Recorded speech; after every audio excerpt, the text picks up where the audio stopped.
Hercules rayakan ultah, curhat merasa Grip Jaya dihujat dan dizalimi aparat.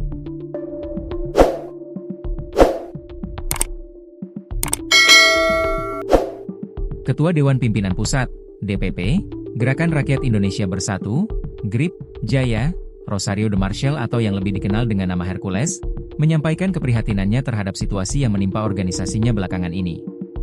Menurut Hercules, Grip Jaya tengah menjadi sasaran hujatan dan perlakuan tidak adil oleh sejumlah pihak.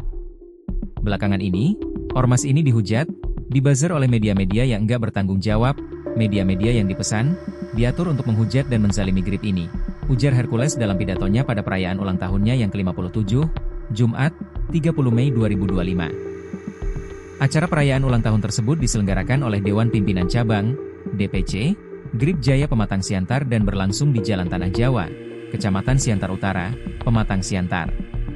Acara dimulai sekitar pukul 17.40 WIB dan turut dihadiri oleh sejumlah tokoh penting Grip Jaya, termasuk Sekretaris Jenderal DPP Grip Jaya Zulfikar, Ketua DPD Grip Jaya Sumut Samsul Tarigan, serta jajaran pengurus lainnya.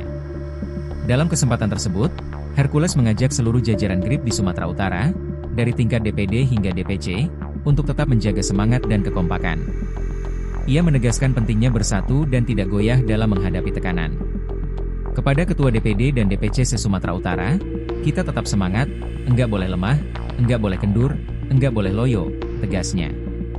Ia juga menekankan bahwa Grip Sumatera Utara harus tetap menjunjung nilai-nilai kebersamaan dan kerjasama, termasuk membangun sinergi positif dengan aparat keamanan. Grip Sumut harus selalu kompak, bersatu, satu komando, membantu masyarakat, dan bersinergi dengan TNI Polri untuk menciptakan rasa aman dan damai di tengah masyarakat, ujar Hercules.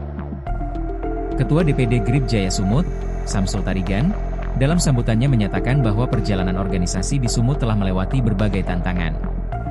Ia berharap pengalaman tersebut bisa menjadi pijakan untuk memajukan Grip lebih jauh. Apa yang menggerakkan Grip Sumut belakangan ini telah dilalui bersama. Mudah-mudahan dengan semangat ini, Grip akan semakin maju, ujarnya. Sementara itu, Ketua DPC Grip Jaya Pematang Siantar, Pangeran Harahap, menyampaikan bahwa perayaan ulang tahun ini tidak hanya seremonial semata. Ia menjelaskan bahwa kegiatan sosial juga turut menjadi bagian dari rangkaian acara, seperti pemberian santunan kepada anak yatim dan kaum duafa, serta pembagian 1.000 paket sembako kepada masyarakat kurang mampu di Pematang Siantar. Di sini kami tahu ketum kami ini ulang tahun dan kami buat acara kecil-kecilan agar ketum kami ini sehat walafiat, kata Pangeran.